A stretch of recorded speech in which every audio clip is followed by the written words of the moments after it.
Madam President, fellow Toastmasters, most welcome guests.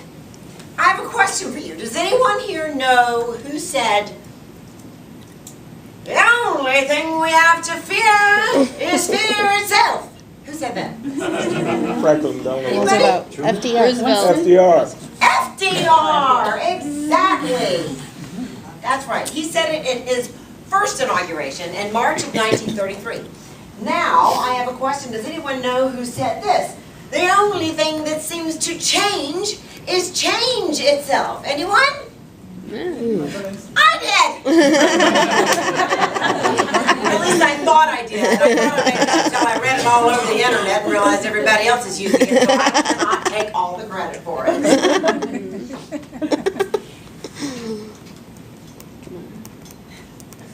The main point is because change is always happening, so that can only mean one thing. We are always changing too, right? Mm-hmm. Now, many of you know, woo, close your eyes. Many of you know that we're at my speech on procrastination a couple of weeks ago, and who were at my icebreaker 3 years ago, I'm embarrassed to say, that I used to be a professional singer. I was a singer for over 30 years. Oh Lord, that's not me. I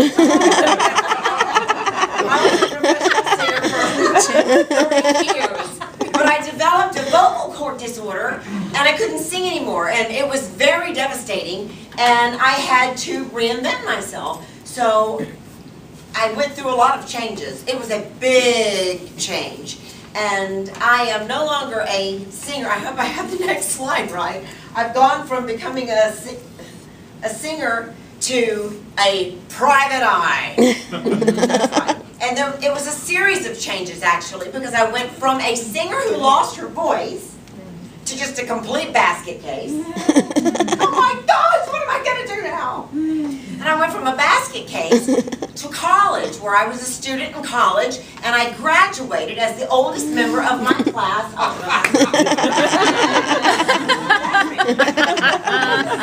And after I graduated, I became a licensed private investigator intern, and then a licensed private investigator. And after I finished my internship, I became a businesswoman, and now I own my very own private investigative agency called Rutter Investigations, LLC. The point is, we're always changing. We're changing in so many ways. Just look at the headlines, listen to the news, and it can change the way you view politics, the way you view religion, the way you view God, the way you view the world. And our life experiences can even change how we view ourselves, how we view our careers, and these changes can, and these experiences can even bring about changes in our own lives. Okay. A lot of people are doing it. A lot of people are changing. A lot of people are reinventing themselves. I have read about people that were in medical school, in their 8th or 9th year of medical school. Think about all the time and all that money, and they decided to stop and do something that they were passionate about. And I want you to just take a look at some of these people that you all know and hear about some of the changes that they went through. Mr. T used to be a school gym teacher. And I thought, I pity the fool that is ever late to his class. He was also a bouncer and a bodyguard. Gene Simmons from KISS was a 6th grade teacher. He used Shakespeare, if you can imagine that, to teach his students. And he was also an editor for the men's edition of Vogue magazine before he was that. Alexander Graham Bell used to teach at a school for the deaf. Jay Leno used to work at McDonald's. Yeah. So did Sharon Stone. Where is she? At McDonald's. She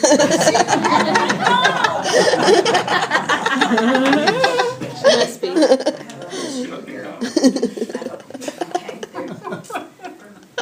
she is. All right. Just ignore the side of it. Ignore the other side. So did Sharon Stone. Ellen DeGeneres used to be a paralegal.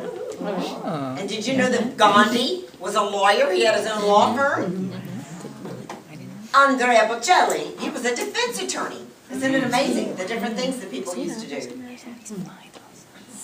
me scroll down here. This is not working out. Even do paint, The The singer-songwriter Elvis Costello used to be a programmer for IBM.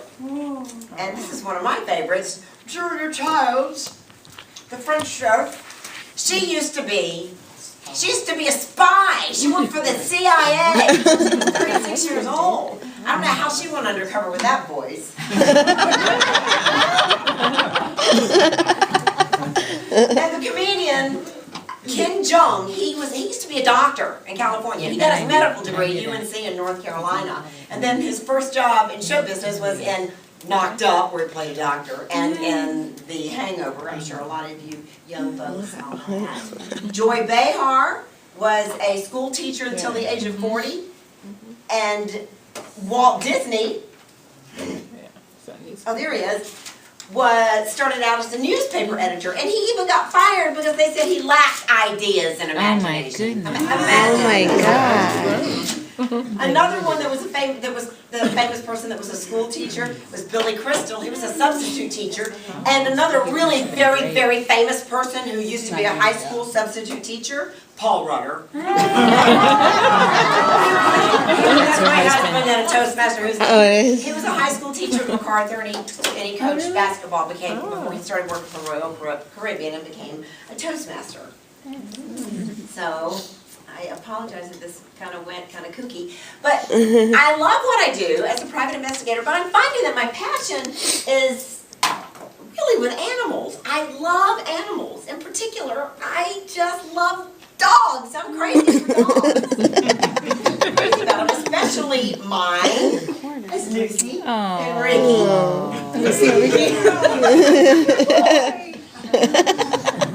So I'm very seriously considering going back to school again and getting a degree with the Animal Behavioral College to become a dog trainer. It's something I'm thinking about.